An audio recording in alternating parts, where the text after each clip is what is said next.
How's it going, everybody? I'm here in Reno, Nevada, the biggest little city in the world, and just across from the hotel I'm staying at. The hotel is just here. Just across from the hotel is the National Automobile Museum. I'm here on a 19-hour layover, so what a better time to come and check out all the interesting cars that sort of shaped America and founded transportation. So come on inside, let's take a look and have some fun looking at some cars.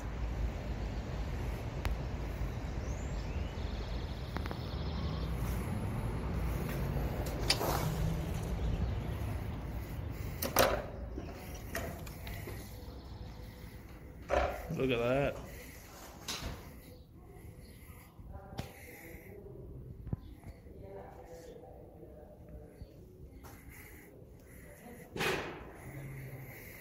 Good morning. Good morning, sir. How are you? Great. One adult, please. One adult. You got it? One or two now. Okay. Donna, I'm having a problem. They won't print.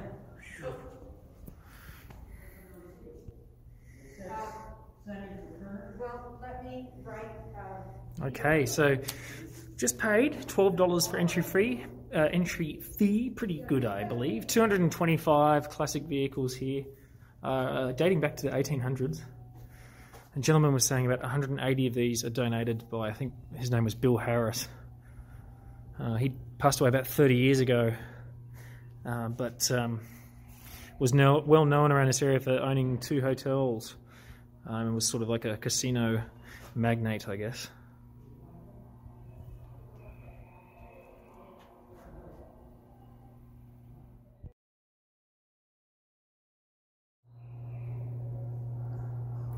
Now, I've not seen the movie Rebel Without a Cause. I know it's a classic, but this is the actual vehicle that was driven by James Dean. How awesome is that?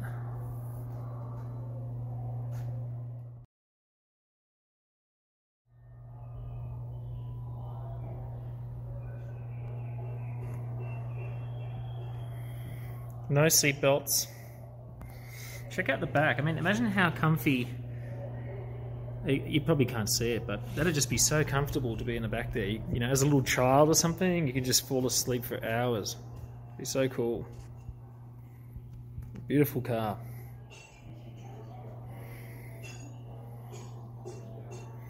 Check this out. 6 horsepower. I mean, that's crazy. Used to fly a Cessna that was 300 horsepower. How's that?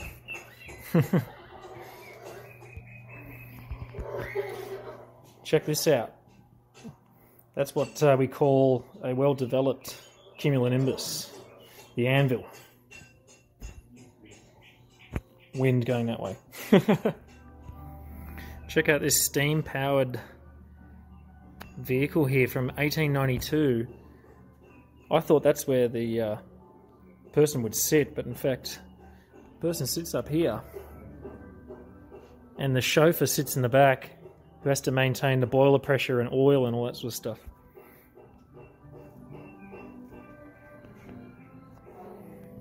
So here's a good example of a very interesting gas engine that does not have an ignition system.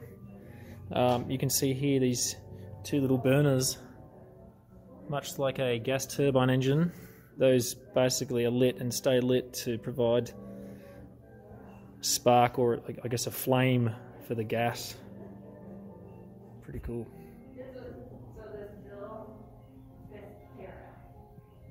Founded the former Harrah's automobile collection. Check this one out from 1899. And just the way you steer it just reminds me much like a center stick on a fighter jet or Cirrus or something like that. Not really a conventional steering wheel. It's pretty cool. Check out these tires. I mean, just no tread at all. Imagine on the slippery roads or ice. You'd have a lot of fun. There you go, we're getting a bit more power now, 9 horsepower. We've gone up a couple.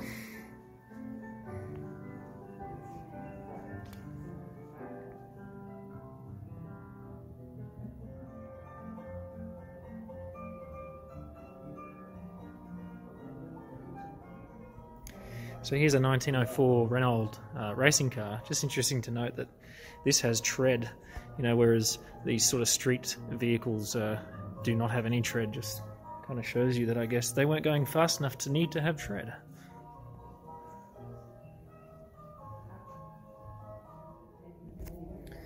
An interesting note here, it says that Cameron used a steering wheel at a time when most autos still used tillers.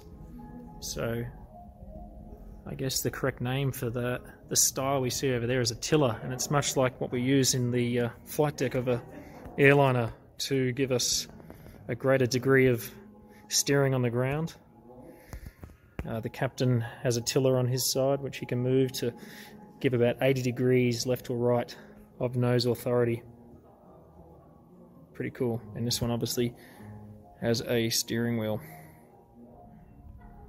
Perhaps this example here, a 1903 Durriere, has an example of a center stick that when it was twisted left or right, I guess it controlled, it says here, the gear selector and throttle, and then moving the handle left or right would control the steering, much like an aircraft. And you can probably see I'm trying to find connections here to aviation, and obviously there is a lot of influence in these early days on aviation. I mean, this is around the time when the Wright brothers first flew in Kitty Hawk, North Carolina.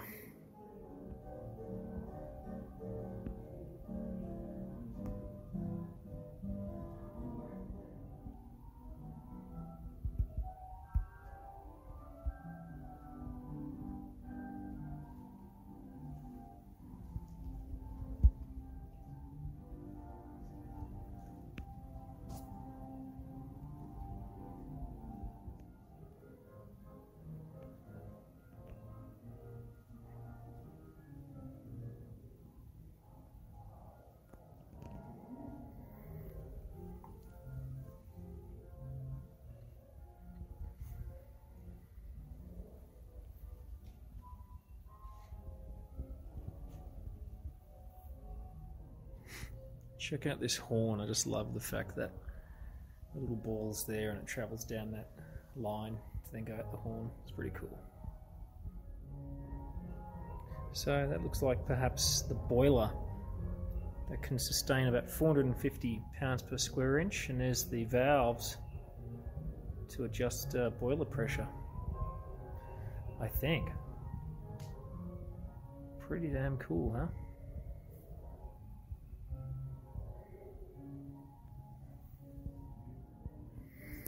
Now what you're looking at here is one of the earliest examples of an electric vehicle, and I actually had no idea that electric vehicles were made this early. Has a range of about 50 miles. Amazing, pretty damn crazy. It's all the hype right now, isn't it, about electrical vehicles. 60 volts, and it says here it was advertised as a car that women would favour because of its ease of operation to get started and to drive. And also very quiet as well. So a little bit of sexism back in 1912.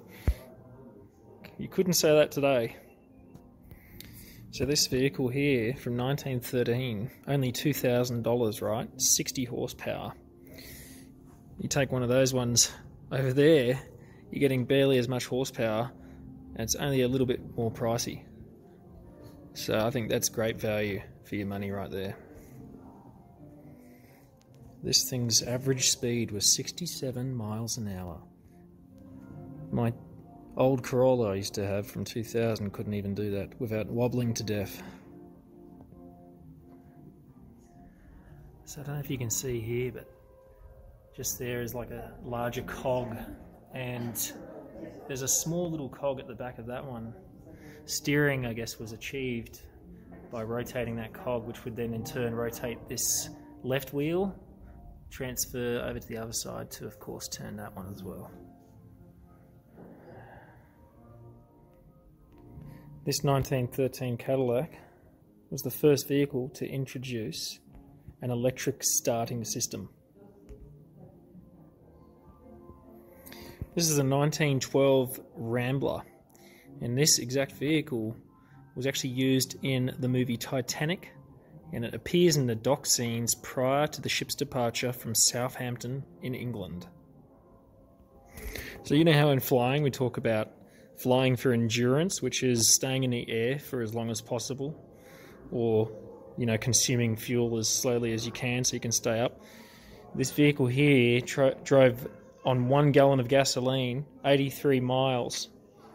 It took 5 hours and 42 minutes at an average of 15.4 miles an hour. Pretty cool.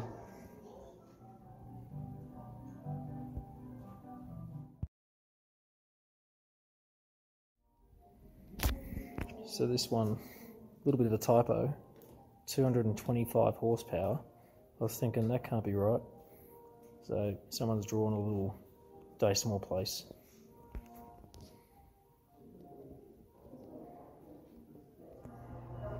Well guys, we're back inside the museum here at the National Automotive Museum in Reno, Nevada. I've just got back from my hotel where I had some lunch just to give me a little bit more energy to go through this whole museum, because there's like around 225 vehicles here, and I've only seen probably about 15% of that. I've also had a cup of coffee, which is going to keep me going. Just here in the 1930s section, which is a really, really sweet section. So let's take a look at some vehicles.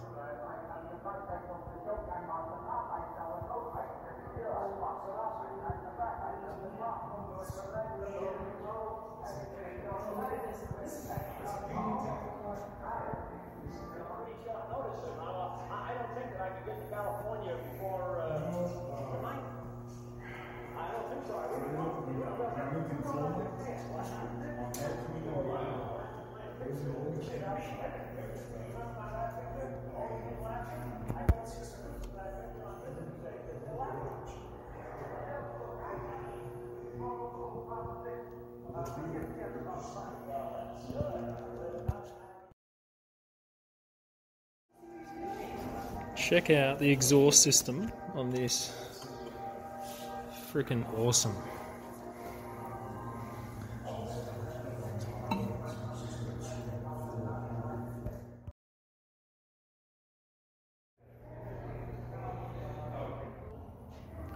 So in this heritage corner here, talks all about Bill Harrah, who donated pretty much his whole collection to this museum.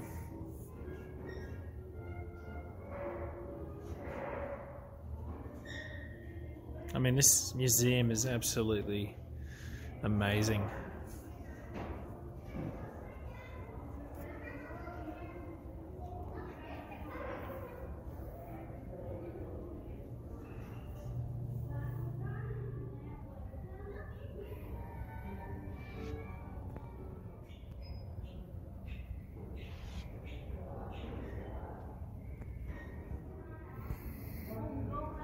So how's this? This 1920 Spriggs & Stratton, which a lot of people know as a lawnmower brand. Little engine in the back there that basically would spin continuously. And the way you would control the vehicle's speed was by lifting up that rear wheel off the ground. And then obviously to go again, placing it back on the ground. It's pretty cool. Interesting story behind this. The Ford Motor Company was churning out so many of these that the painters could not even finish painting them in time. So then in 1914 they used a quick drying Japan black enamel, which was sprayed on the bodies with a nozzle resembling a garden hose sprinkler. So that just basically allowed them to pump these out really quickly.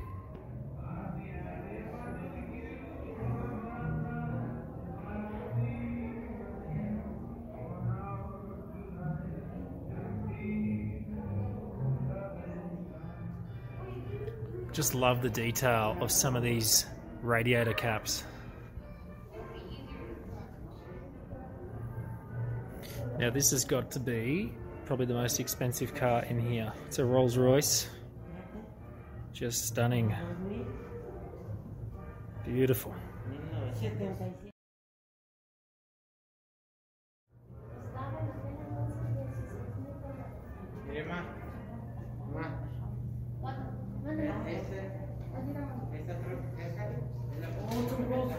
¿De la Ford?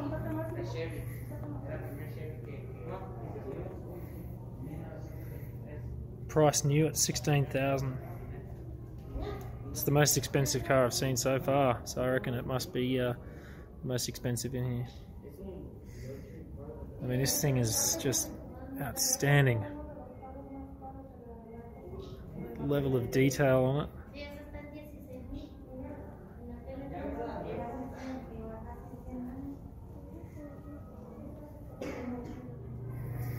Take a look at this interior. It looks like an old couch or something.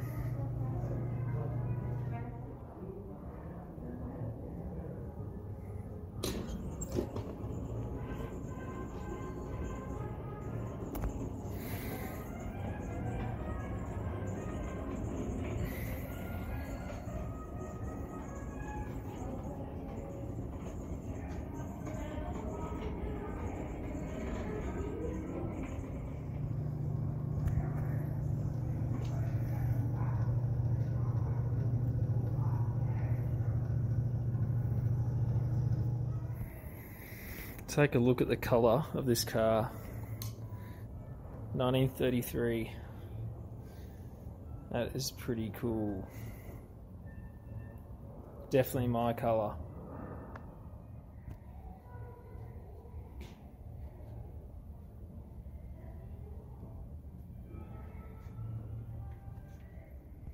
So take a look at this 1933 Chevrolet's radiator cap or hood ornament. Check out the wings, like they're like clapped together. This is a 1933 Studebaker, and its hood ornament or radiator cap, I'm not sure what it is, a little bit more spread apart, but interestingly very similar designs with in the same era. So take a look at this hood ornament. It's like a little boy in swimming sort of bathing outfit, which is quite unusual for a hood ornament having a little boy on it. I don't know why, because this doesn't say why. Ooh, aviation.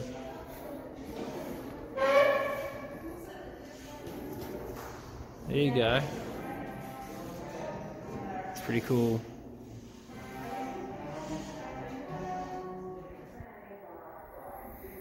So I guess this is like the start of like really rad custom vehicles back in 1932.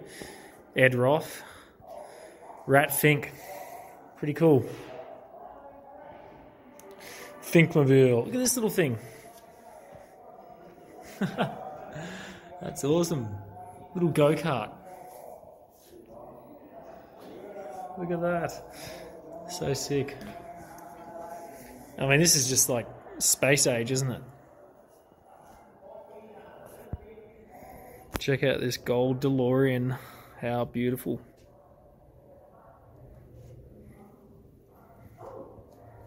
Price when new, $85,000. That's for the gold-plated model. I had no idea that it would be that expensive.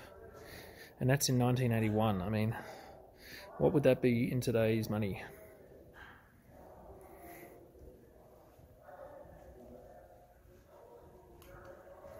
I wonder if it has a flux capacitor. This is a gold plated.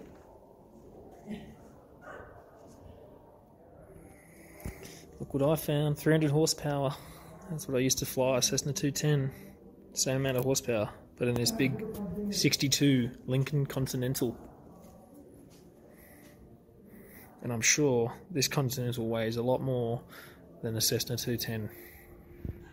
Check out this 1960 Flying Caduceus. Powered by a General Electric J47 turbojet engine. 7,000 pounds of thrust, which is just a little bit under the CRJ 200's engine. But I love the fact that this little cockpit he has to go into, it's so cramped in there, it's like a fighter jet. It's awesome.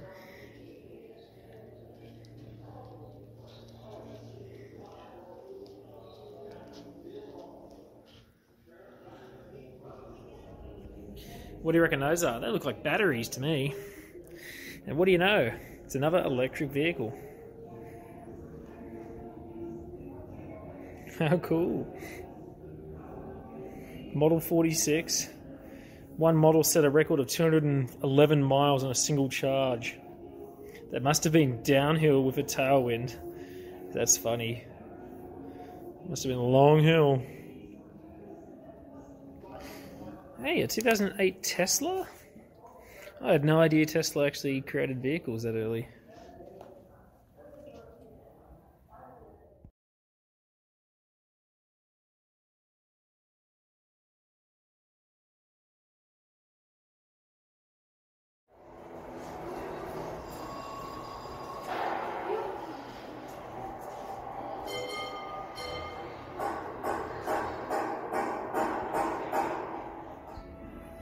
So they've also got a space section in here. There's like mission control, pretty cool. Disappointing to see that, unfortunately, I can't become an astronaut. Do you have what it takes? You have to be a US citizen. I'm out. Master's degree in STEM field, I'm out. 2 years related professional experience. Well, you know, I can fly, kind of. Pass NASA astronaut physical. Yeah, I could pass that, no worries. If you read here, it actually says that you need to have, it says it's beneficial to have, or it's any type of flying experience, military or private, is beneficial to have. Candidates also must have at least 2 years of related progressively responsible professional experience, or at least 1,000 hours of pilot in command jet time. So maybe I can't be yet, because I'm only a first officer. Look, I found Nemo. What the hell is this thing? 1937 Aeromobile. 60 horsepower. Wow, that is so cool.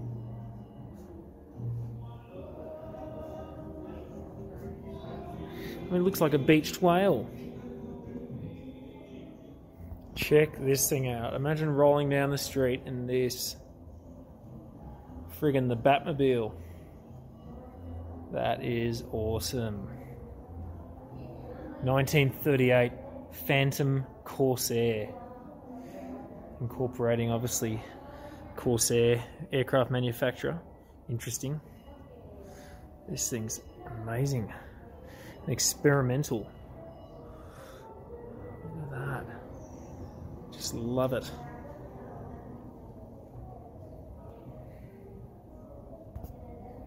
Only one built.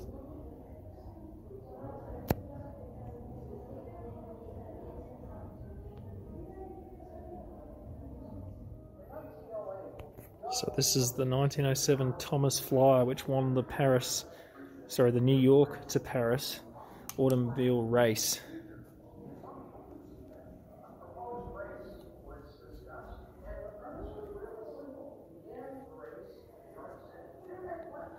It almost looks like a fake car. It doesn't even look like it's real.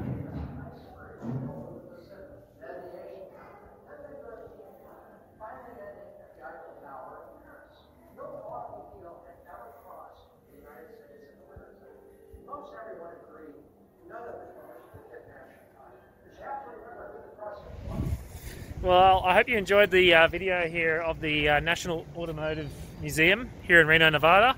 Hopefully one day you can come here and check it all out. Some amazing examples of just some beautiful classic cars in there. So yeah, hope you've enjoyed the video. Obviously it's not too aviation related, but just to give you a bit of an insight onto perhaps what you can get up to on overnights when you get into the industry, if you ever do. Anyway, take it easy guys, take care.